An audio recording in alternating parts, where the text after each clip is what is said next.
Salut et bienvenue dans cette nouvelle vidéo qui sera consacrée au Motorola One. Donc c'est un smartphone qui est commercialisé depuis quelques jours à peine.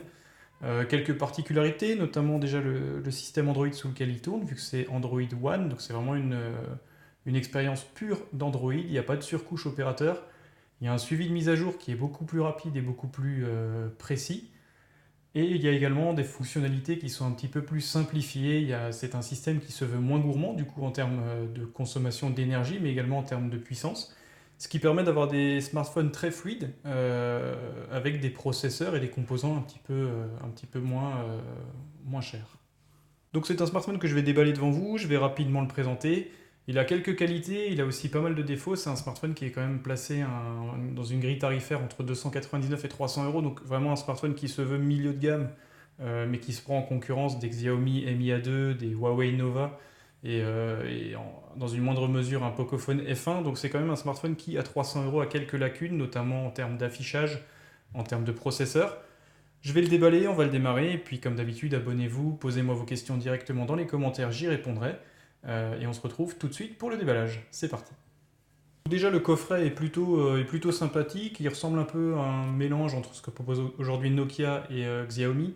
Bien sûr, la mise en avant d'Android One, qui se veut être un système beaucoup plus léger, intuitif, avec un meilleur suivi en termes de mise à jour, non seulement de mise à jour d'évolution classique, mais de mise à jour de sécurité des systèmes, donc c'est vraiment un point fort, et également une légèreté d'utilisation.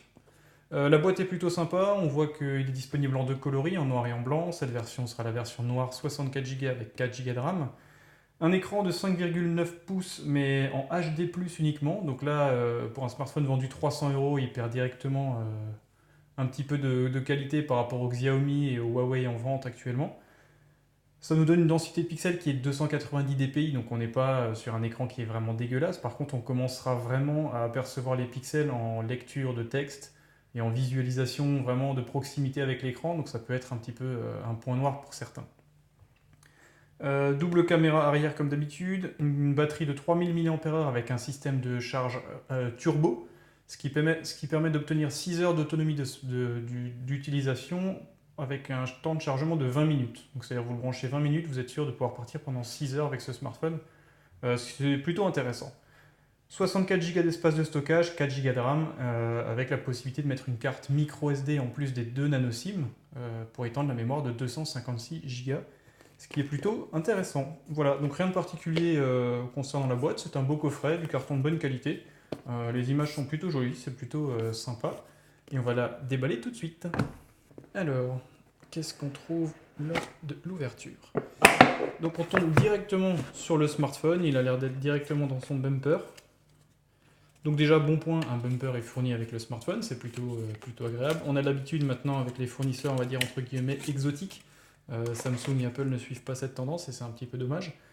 Donc le smartphone, on va y revenir tout de suite après. On va voir ce qui est fourni dans la boîte. Toujours la mise en avant d'Android One, c'est vraiment le pas commercial, vraiment le point mis en avant par la marque. Une documentation, un extracteur de carte SIM. Bonne surprise, même s'il a un écran HD, il a quand même une connectique USB Type C, donc ça rejoint un peu la remarque que j'avais fait lors de mon dernier test, où je préférais avoir un bel écran Full HD avec des belles couleurs et une belle densité de pixels plutôt qu'une connexion en USB Type C. Motorola a fait le choix de mettre de l'USB Type C et de bâcler un petit peu l'écran, c'est un petit peu dommage. Ça peut être intéressant pour certains, pour moi c'est vraiment pas primordial aujourd'hui.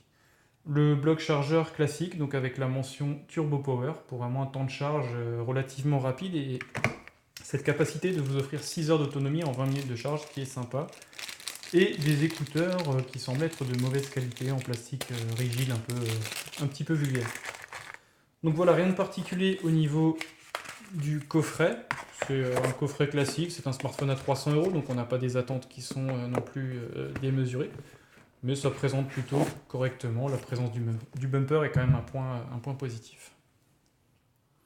Donc on va tout de suite enlever ces petites protections.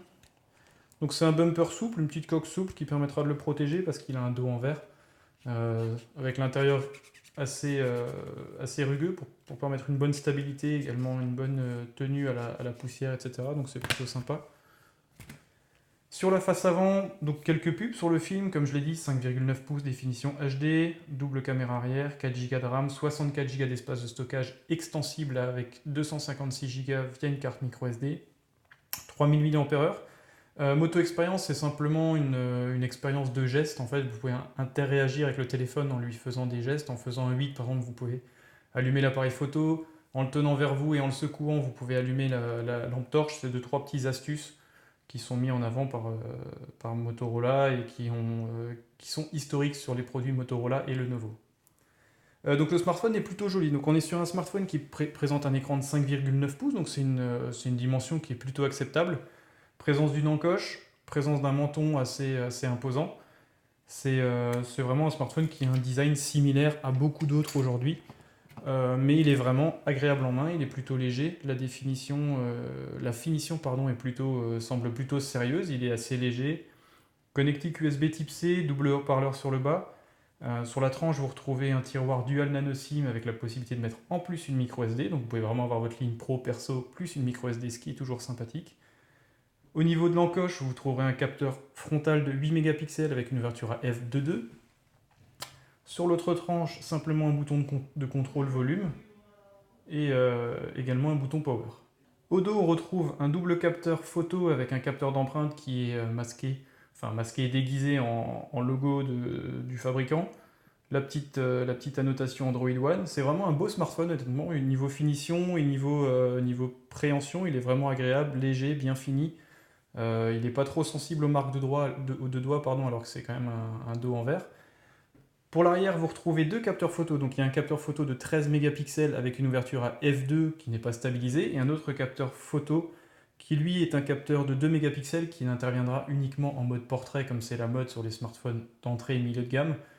Donc c'est un smartphone qui s'amusera simplement à calculer la profondeur de champ et à détourer votre visage ou le portrait de celui que vous photographierez en mode portrait. Donc voilà, 13 mégapixels, ouverture f2, pas de stabilisation, 2 mégapixels, ouverture f2.4, mais qui ne travaillera, comme je l'ai dit, uniquement en mode portrait, donc il n'y a pas trop d'importance quant à l'ouverture de ce capteur. Donc voilà, un très beau produit, vraiment sympathique. On va tout de suite le démarrer, et puis on se retrouve pour en discuter. Je vais vous parler également des caractéristiques techniques, de processeurs, etc. etc. On se retrouve avec le smartphone démarré, c'est vraiment un bel écran, honnêtement, c'est un écran donc IPS LCD, on n'est pas dans les sursaturations et dans les taux de contraste relativement élevés d'un écran AMOLED. Néanmoins, le taux de brillance est vraiment sympathique, les couleurs sont vraiment jolies, c'est vraiment un bel écran. Il y a un petit effet waouh malgré tout, parce que le smartphone est plutôt léger, relativement compact, et il donne quand même l'impression d'avoir une très bonne lisibilité et visibilité. Donc je trouve que c'est vraiment un point fort du smartphone, même si, comme je l'ai expliqué, on est sur une densité aux alentours de 290 pixels, ce qui est un petit peu light aujourd'hui. Après, pour l'utilisation classique de la vie de tous les jours, ce ne sera pas non plus gênant, on n'est pas dans des écrans VGA d'il y a 5 ou 6 ans. C'est quand même un bel écran, une belle dalle en verre, en plus c'est un écran 2,5D, donc il a tendance un petit peu à déborder sur les côtés pour encore amplifier cet aspect arrondi et cet aspect un peu glossy qui est plutôt finalement réussi. Donc voilà. Pour ce qui est du produit en tant que tel, il tourne sur un processeur Snapdragon 625. Alors là, je sais que déjà certains vont arrêter la vidéo directement.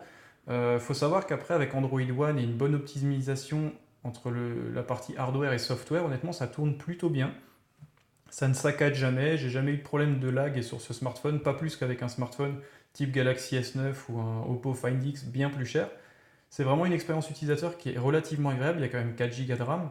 Donc le Snapdragon 625, bien qu'il soit ancien, il a environ 2 ans, il tourne vraiment encore super bien sur ce produit.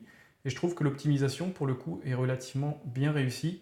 Donc ne vous arrêtez pas forcément à ce critère, c'est vraiment pas forcément ce qui fera juge de paix sur l'achat du smartphone. Il tourne vraiment bien, il est vraiment aussi réactif que des smartphones bien plus costauds. Donc les capteurs photo, je vous en ai parlé. Ce qui est aussi relativement sympa, c'est que le capteur arrière permet de filmer en 30 images secondes en Full HD, en 60 images secondes et également en 4K à 30 images secondes. Donc c'est plutôt un point positif pour moi, pour un smartphone à 300 €. Voilà. 64 Go d'espace de stockage, 256 Go d'espace disponible en plus via la carte micro SD. Il est bien sûr USB Type C, il a la fonction NFC. Bluetooth, il est en version 4.2 et il possède une prise jack 3.5, donc c'est plutôt sympa. Vous n'avez pas à faire le choix entre le chargement et le fait d'écouter de la musique, vous pouvez faire les deux en même temps. Donc voilà, c'est un produit que je trouve très sympa, l'interface est super classique du coup, on est sur du Android One qui est calqué sur Android 8.1, donc c'est une version, la dernière version finalement disponible d'Android One avec les icônes et les mises à jour d'Android Oreo. Donc voilà, une navigation qui est sympa, c'est plutôt joli, c'est plutôt bien fait, c'est sobre et ça reste très efficace, c'est très réactif. Le smartphone est plutôt joli, il a une bonne dimension pour un smartphone de fin 2018 où on a tendance à avoir des écrans de 6,2, 6,5, 6,7 pouces.